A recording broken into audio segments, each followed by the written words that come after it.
ঢাকা শহরের মতো আরামের জীবন কিন্তু গ্রামে হয় না। গ্রামে কিন্তু খুব সকাল সকাল খুব ভোরবেলায় উঠতে হয় এবং উঠেই কিন্তু প্রথমে উঠোন ঝাড়ু দিতে হয়, এটা ওটা পরিষ্কার করতে হয়, ঘর ঝাড়ু দিতে হয়, তারপরে বাসি হাঁড়ি পাতিল পরিষ্কার করতে হয়, হাঁস মুরগিকে খাবার দিতে হয়, অনেক কিছুই কিন্তু গ্রামে করতে হয়। তাই দেখুন কিছু কিছু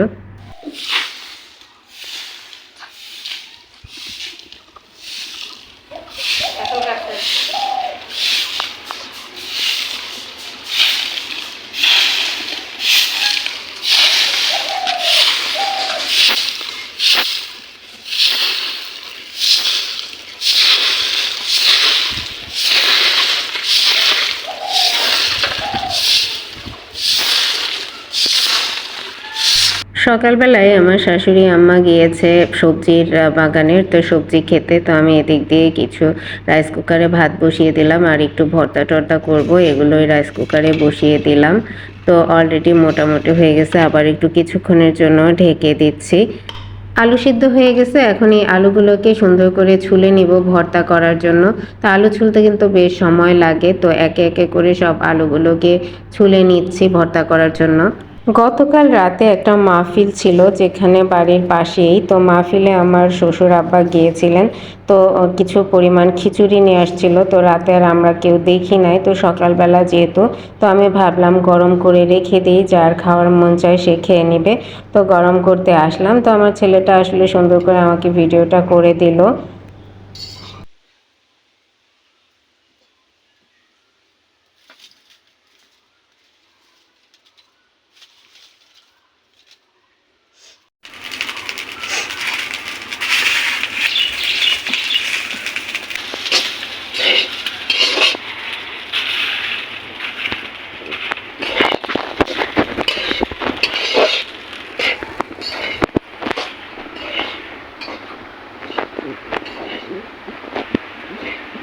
টমেটোর ক্ষেত থেকে অনেকগুলো টমেটো নিয়ে আসলো, কারণ টমেটোগুলো প্রায় শেষ পর্যায়ে, যার কারণে টমেটোগুলো তুলে ফেলা হয়েছে যেগুলো ভালো ছিল।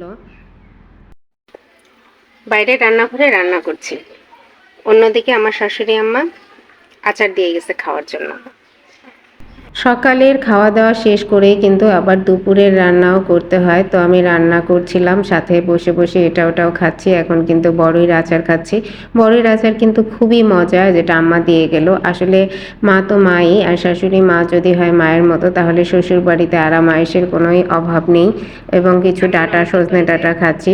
সজনে ডাঁটাটাও কিন্তু আম্মা দিয়ে গেছে, এটা আমার হচ্ছে সীমা, অর্থাৎ আমার ননদ হচ্ছে রান্না করেছিল। আমাদের ননদের আর বাড়ি খুবই কাছাকাছি, পাশাপাশি, সেটা অনেকেই জানেন।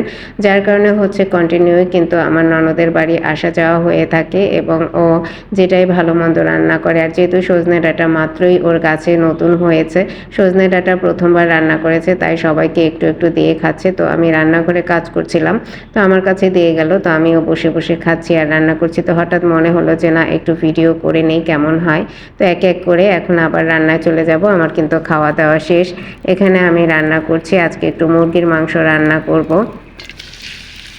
মুরগির মাংসগুলো রান্না করার জন্য প্রথমে আমি বেশি করে পেঁয়াজ কুচি দিয়েছি। আসলে মুরগির মাংস বললে ভুল হবে, এখানে আসলে আজকে আমি রান্না করছি, অর্থাৎ অনেকগুলো ব্রয়লার মুরগি আনা হয়েছিল, ওগুলোর হচ্ছে পাখ এবং পা, তারপরে গিলাকুলিতে এগুলো ছিল, এগুলোই আজকে বেশি করে সুন্দর করে মশলা টশলা দিয়ে কষিয়ে কষিয়ে আসলে রান্না করব। এ কারণে মশলাটাকে কষিয়ে আমি কিন্তু এক এক করে হচ্ছে মাংসগুলো দিয়ে দিচ্ছি, অর্থাৎ গুছিয়ে রাখা যেগুলো, এগুলোকে অনেকে অনেক রকম করে বলে। আসলে আমি পা, ঠ্যাং, ট্যাং, পাখনা এগুলোই বলে থাকি, যে যা বলে। এটা কিন্তু অনেক টেস্টি হয় রান্নার পরে, এবং অনেকেই মজা করে খায়, এবং মাংসের তুলনায় অনেকেই কিন্তু এটা খুব পছন্দ করে। তো নেড়ে চেড়ে বসাবো, কারণ আমরা কিন্তু এক হাতে অনেক কাজ করি, হয়তো কিছু কিছু কাজ দেখাই আর অধিকাংশ কাজ কিন্তু দেখানো হয় না। এই জিনিসটা কে কে পছন্দ করেন আমাকে জানাবেন। আমার কাছে কিন্তু মাংসের তুলনায় হচ্ছে পাক এবং পা বেশ মজা লাগে, এবং অনেকেই অনেক পছন্দ করে খেয়েছিল রান্নার পরে। যদিও ভিডিওটা কিছুদিন আগের, ভয়েসটা দিয়ে হচ্ছে আমি কমপ্লিট করে নিচ্ছি। তো আমার রান্নাটা কেমন হচ্ছে সেটা কিন্তু জানাবেন, যদিও আমি ফুল ভিডিওটা করিনি। এখানে মাংসটাকে নেড়ে চেড়ে কষিয়ে আমি হচ্ছে ঢাকনা দিয়ে ঢেকে অন্য কাজে চলে যাব। তো এখন আমি দেখেন উঠোনে চলে আসছি। আমাদের কিন্তু মাঠ থেকে পেঁয়াজও চলে আসছে, এবং যারা পেঁয়াজ পেঁয়াজ কেটেছে বাইরে ওরা কিন্তু আলাদা আলাদা করে রাখছে, অর্থাৎ যে যতটুকু কাটছে তারগুলো আলাদা রেখেছে। তারপরে এটা ওজন করা হবে, কে বেশি কেটেছে কে কম কেটেছে, যে যতটুকু কাটছে সেই অনুযায়ী কিন্তু সে টাকা পাবে। তো এই কারণে আলাদা আলাদা করে রাখা। এই যে গেটের বাইরেই কিন্তু কাজকর্মগুলো চলছে, সবাই কিন্তু টুকটাক পেঁয়াজ কাটাকাটির মধ্যেই আছে। তো এই যে এবার কিন্তু আমাদের অল্প পেঁয়াজ, এর আগের বার পেঁয়াজ বেশি উঠেছিল, তুলনামূলকভাবে আমাদের এবছর পেঁয়াজ কম, অনেক কম বললেই চলে, খুব একটা বেশি হয়নি। কয়েকটা ছোট ছোট আম হয়েছে, আম খেতে কিন্তু ভালোই লাগে। আমি আবার কেচি কেটে চলে যাচ্ছি উপরে। এখন হচ্ছে যেহেতু দুপুরে রান্না টান্না মোটামুটি শেষ করলাম, তো এই যে আমি যে পা পাখনা রান্না করলাম এটাই কিন্তু এখানে কমপ্লিট করে নিয়ে আসা হয়েছে। এই যে দেখেন দেখতে কত সুন্দর লাগছে। এখন এটা দুপুরে খাওয়া হবে খাবার দিয়ে। তো এই তো ঢেকে আমি চলে যাব উপরে, আমার হচ্ছে কিছু কাজ আছে এগুলো কমপ্লিট করব। তো এই তো আমার মাংস রান্নাটা কেমন হলো, অর্থাৎ পাখনা ঠ্যাং রান্নাটা কেমন হলো অবশ্যই কমেন্টে জানাবেন। তো এটা হচ্ছে আমার ঘরের কিচেন, গ্যাসে একটু কাজ ইদানিং কম করছি কারণ প্রয়োজন মনে করছি না।